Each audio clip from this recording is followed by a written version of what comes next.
For this lesson on congruent triangles, as we go through, we'll talk about several rules for proving that triangles are congruent, beginning with the idea of any congruent polygon, all of the corresponding sides will be congruent and all the corresponding angles will be congruent. You can pause this slide if you need to. So, basic information right here for the properties of congruent polygons. We are looking at two triangles here that are congruent. All of the corresponding angles are congruent. All of the corresponding sides are congruent. Something to be familiar with here is that when you're looking at the names,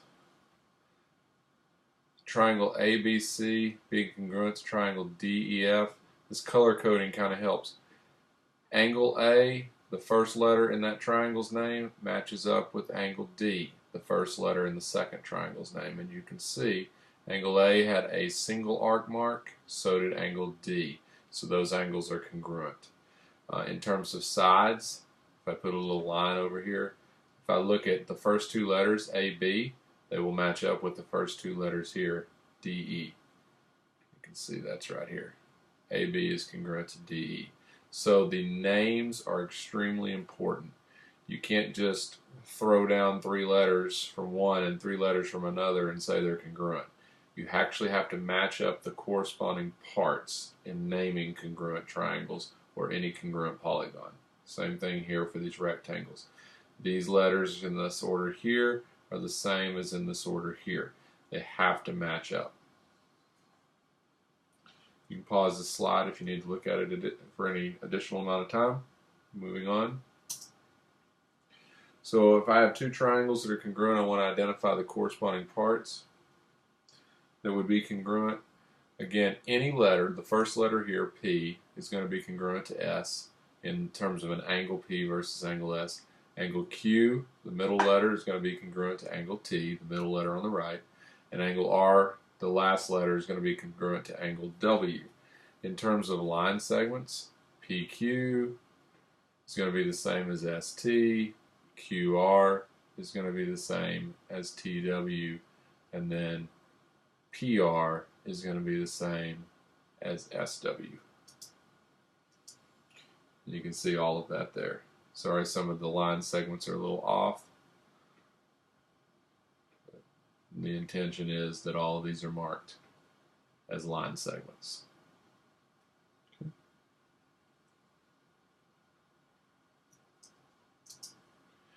So I'm given that these two triangles are congruent. Triangle ABC is congruent to triangle DEF. So in terms of matching pieces, segment AB is going to be the same as segment DE. Those things have to be the same. So I look for segment AB, that's here, and I look for segment DE, that's here. So these two things, the length of 6 and the length of 2x minus 2, are congruent to each other. So I'll set those equal to each other in the end. 2x minus 2 equals 6, add 2 to both sides and then divide by 2, and we get that x is 4. So the fact that those two triangles were congruent allowed me to set up the corresponding pieces.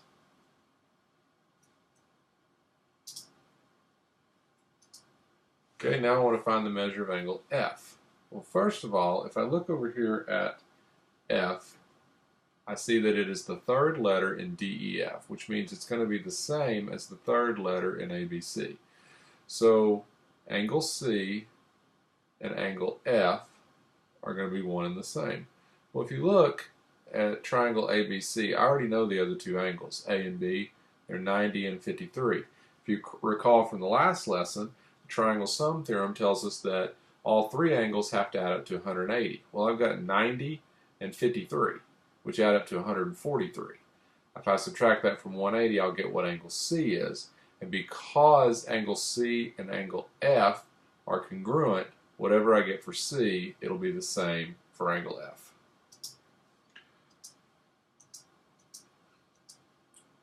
So here's where we talked about having those two angles together, 53 and 90, meaning in total of 143, subtracting 143 from 180, and I get the measure of angle F to be 37 degrees. So the measure of angle C and the measure of angle F are both 37 degrees.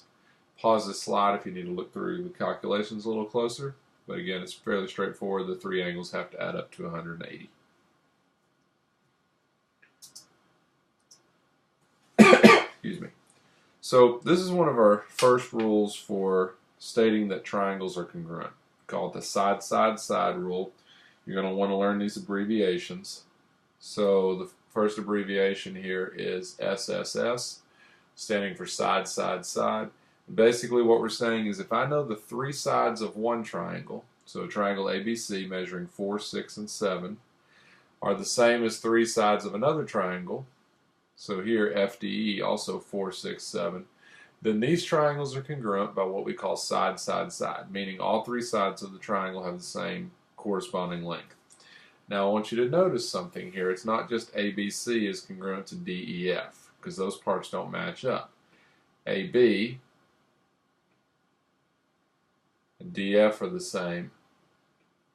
AC and FE are the same. So in terms of following the red line to the green line, it goes B, A, C.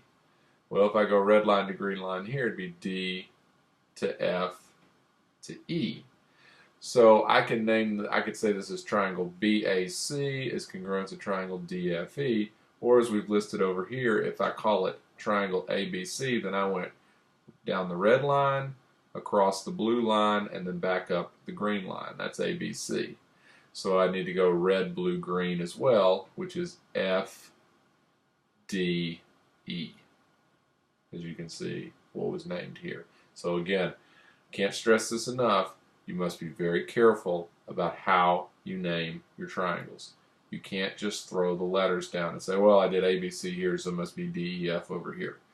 They have to match up. The corresponding pieces have to match up. Okay, so here what we're looking at is what's called an included angle. For the two sides, AB and BC, the angle that is formed by those two sides, angle B, is called the included angle. And that term is going to be important for us as we look at our next rule, which is going to involve the two sides and the included angle. So here it is, side angle side. Side angle side, or SAS. I have two congruent sides in one triangle, and two congruent sides, so corresponding congruent sides. There's a side here congruent to a side in the other triangle, and a second set of sides that are congruent across the two triangles. But also, the angles formed by those two sides happen to be congruent as well. So I have two sides and their included angles. If that's the case, these two triangles are congruent. Again, let's make sure we're careful on the naming. If I call this triangle ABC going this route, A to B to C and then back to A. ABC, I went blue, black, green. So I would have to do the same thing here. Blue, that starts at E going to F in the direction of the black line. EF, D along the black line and then back to E. EFD is what would line up with ABC. Keep those names straight. Okay, so we're going to use side, side, side to explain why triangle ABC is congruent to DBC. This is going to be a proof, essentially, is what you're trying to do here. I told you in class that the reflexive property was going to become very important, and this is where this starts. So in terms of trying to prove that the triangle ABC, this triangle on the left, is congruent to DBC, the triangle on the right, I have two sets of sides on the right congruent to two sets of sides on the left. In order to use side, side, side, I'd need three sets of sides to be congruent. Well, I actually have that. BC is congruent to itself.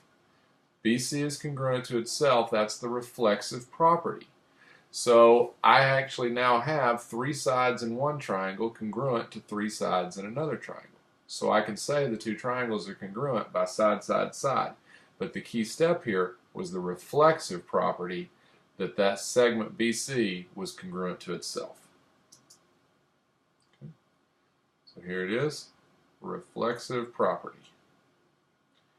BC congruent to itself. We're going to see that more and more now, so you're going to have to become very comfortable with the reflexive property.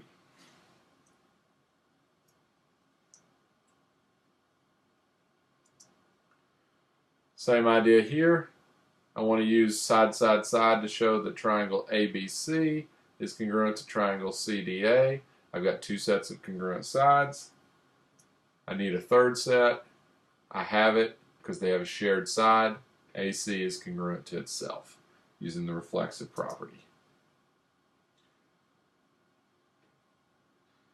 They've reversed the order because of the naming, but it doesn't really matter. You could have just said AC is congruent to AC. What would have mattered is how you named the two triangles.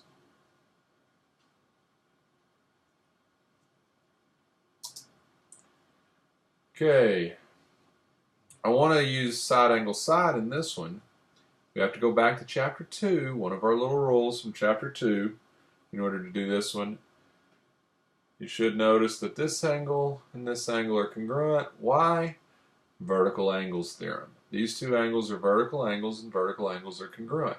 Well, now what I have are two sides and the angle formed by those two sides. So two sides in the included angle in the top triangle, two sides in the included angle in the bottom triangle that are all congruent to each other. So these two triangles are congruent by side angle side. The naming of those two triangles, X, Y, Z. So if I start at X, I went down the side that had no tick marks, and then down the side that had two tick marks. So in terms of naming it, X, Y, Z, I would go down the side that had no tick marks and two tick marks. That would be V to W and W to Z. So V, W, Z, which is what we see right here.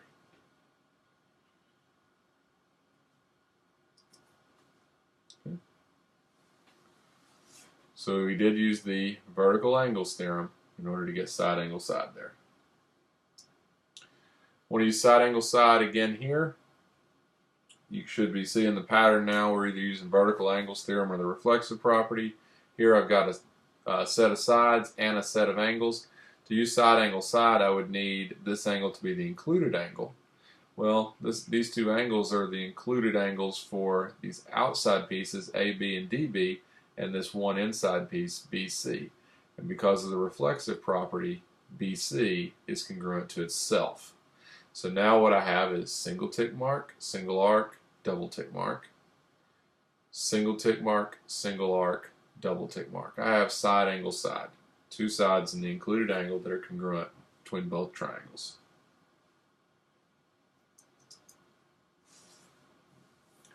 Once again, that was the reflexive property.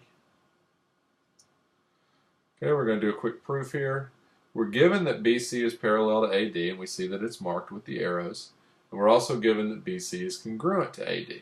What we'd like to prove is that that means that the triangle ABD, the lower triangle, is congruent to the upper triangle, CBD. So in order to do this, we're going to have to show a couple things. One, we should notice, once again, we have a shared side. So that's going to come into play. And in order to say BD is congruent to itself, we're going to use our reflexive property. But we're also going to have to use a rule from Chapter 3. So if you were thinking that we were done with parallel lines cut by transversals, we're not.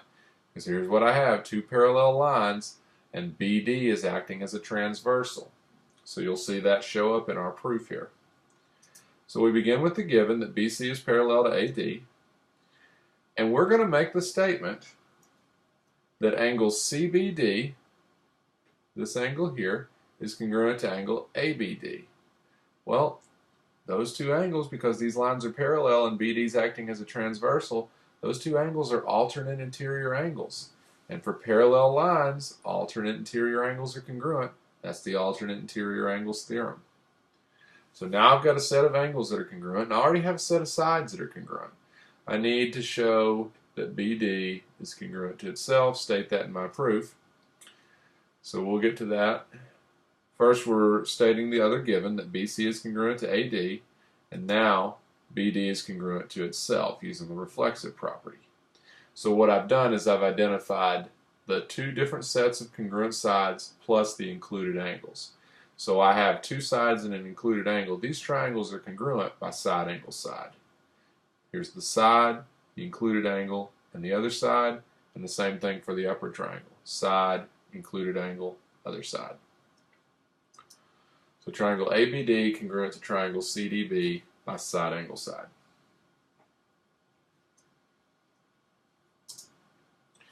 Okay, here ray QP is bisecting angle RQS.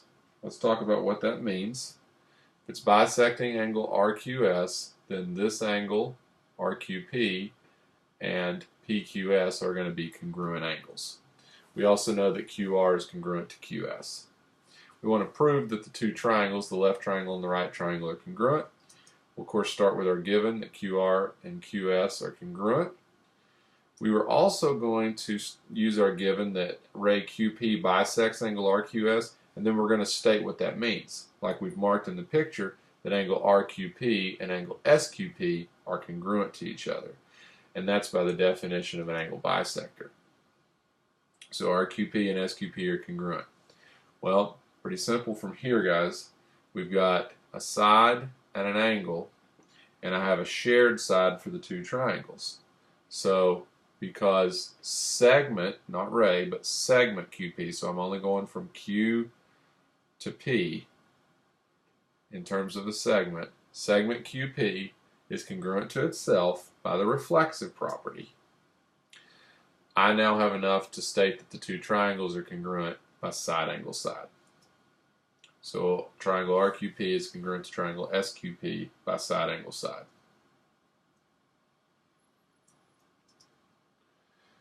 Now we've talked about the included angle. Now we're going to talk about included side. So what happens with an included side is I have two angles that are connected by a single side. That side that connects the two angles is the included side. So in this case, side PQ is between angles P and Q, so it's the included side between angles P and Q. Pause the slide if you need to. So this brings in a couple more rules for us. First, the angle side angle congruence, meaning that I have two angles and the included side congruent to another triangle, two angles and the included side. If those are met, then the two triangles are congruent to each other. So we're going to use, in this case, ASA as a congruence. The other one we're going to use is angle, angle, side, AAS. And it says that I have any two angles and a non-included side. So for this first triangle, GHJ, the two angles G and J, the included side would be GJ, the side that connects those two angles. So I'd need another side other than GJ. And here I have HJ marked as with a tick mark for congruence. So I have two angles and a non-included side. That's angle, angle, side. If you can have that, you have congruent triangles. Now, a little important note to make here. We've had side, side, side. We've had side, angle, side.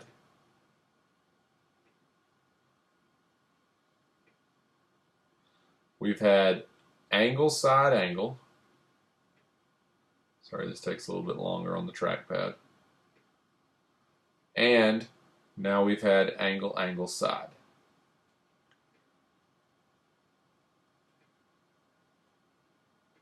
These are the four rules you can use. So let's be clear. These are the only four rules you use. Sometimes people think, well, isn't there an angle, angle, angle rule? Like where all three angles of one triangle are congruent to all three angles of another triangle. Well, the thing to keep in mind about that is you can have all three angles be congruent, but the triangles don't have to be congruent. Quick example of that. You could have an equilateral triangle like we talked about in the last section. It's equilateral, it's equiangular, right? Well, here's an equilateral triangle. And here's an equilateral triangle. But these two triangles are not congruent to each other simply because their angles are congruent. Both of them have 60, 60, and 60 as angles. So all three angles of both triangles are congruent, but the lengths of their sides are different. So you cannot have congruent triangles if you don't know anything about the lengths of the sides. And in this case, this would be all angles. So angle, angle, angle is not a choice. Another one to keep in mind, and this one, if you think about the lettering, it should help you remember not to use it. There is no such thing as angle, side, side. Now, if you'll stop and think about the acronym that would make, what that would spell, angle, side, side, what I've always told my students is never make an angle, side, side out of yourself by trying to use that rule. Okay? So just remember, don't make an angle, side, side out of yourself. Some of you will get that, and some of you may need that explained by your buddies. But just don't make an angle, side, side out of yourself. You can't use that rule. All right, moving on. Here we have a proof of the angle-angle side congruence. So we're showing that it actually does work. Here's how we're going to prove it. We start with the fact that angle G is congruent to angle K. You can see that's marked, single arc mark. Angle J is congruent to angle M. Those are marked with double arc marks. And that segment HJ and LM are congruent. Those are non-included sides, so what we've met is angle-angle side. We're going to prove that that actually works to make these triangles congruent using another rule. So what we're going to do is start with our given. And we have two sets of angles in one triangle congruent to two sets of angles in another triangle. We know already that the third angles theorem says then the third angles have to be congruent. So H and L have to be congruent to each other. That's what we're getting in step 2 by the third angles theorem. Well, as I look at that, we can recall then our given that HJ was congruent to LM, just so that we have everything written down here. What I have now is side angle side. I'm sorry, scratch that. Angle side angle. I have angle, included side, another angle. Angle, included side, another angle. So these two triangles are congruent by angle side angle. So what happens is angle angle side can lead you straight to angle side angle. Okay? So that's an easy way of proving the angle angle side congruence to be true. Okay? Here we're going to use angle angle side to prove that these triangles are congruent. Now we're not going to write out a full proof. We're just going to walk through the process. So we're going to mark the pieces we know. Given angle X is congruent to angle V. So these two angles are congruent. Given that angle YZW is congruent to angle YWZ. So these angles are congruent. And that XY is congruent to VY in terms of segments. We want to prove that that means that this triangle here, XYZ, is congruent to triangle VYW. So this triangle over here. Okay? We want to show those two outer triangles are congruent. Well, here's what I know. This is a straight angle here, and this is a straight angle here, which means these two angles are forming a linear pair. They are congruent, but they're supplementary with this third angle over here. Okay? So this angle, whatever it measures, so I'm going to mark it with 3 arcs, that angle has to be supplementary with the one in the middle. Well, go back to our congruent supplements theorem, and there was this little piece that said when an angle is supplementary to, two angles are supplementary to the same angle or to congruent angles. Well, this angle is supplementary to this angle, and this other angle over here is supplementary to this angle in the center, and these guys are congruent to each other. So these two angles are supplementary to congruent angles. If that's the case, then they're congruent to each other. So this angle, angle YZX, and angle YWV have to be congruent using the congruent supplements theorem. Well, what I've got now is angle, angle, side. I know that's a lot of marks to look through, so let me remove that and basically break it down that what you've ended up with is this piece congruent to this piece. After you did your congruent supplements theorem, you already had this piece congruent to this piece, and you had XY and YV congruent. So we have angle, angle, side, angle, angle, side. So the two triangles end up being congruent by angle, angle, side. Okay, now we want to use angle, angle, side to prove these triangles are congruent, given that JL is bisecting angle KLM. Again, we're just going to mark what that means.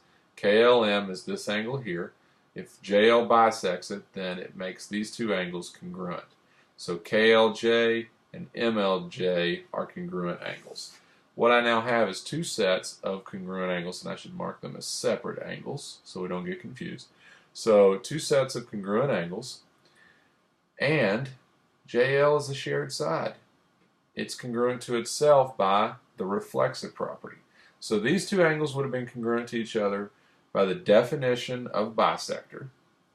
Segment JL is congruent to itself by the reflexive property. And now what I have is angle, angle, side. Two angles and a non-included side. Angle, angle, side. So these two triangles are congruent by angle, angle, side. Okay. That brings us to the end of the lesson. No quiz to bring into class this time. Just come ready to take your formative assessment and bring any questions that you have regarding this lesson. Thanks for watching. Have a great day.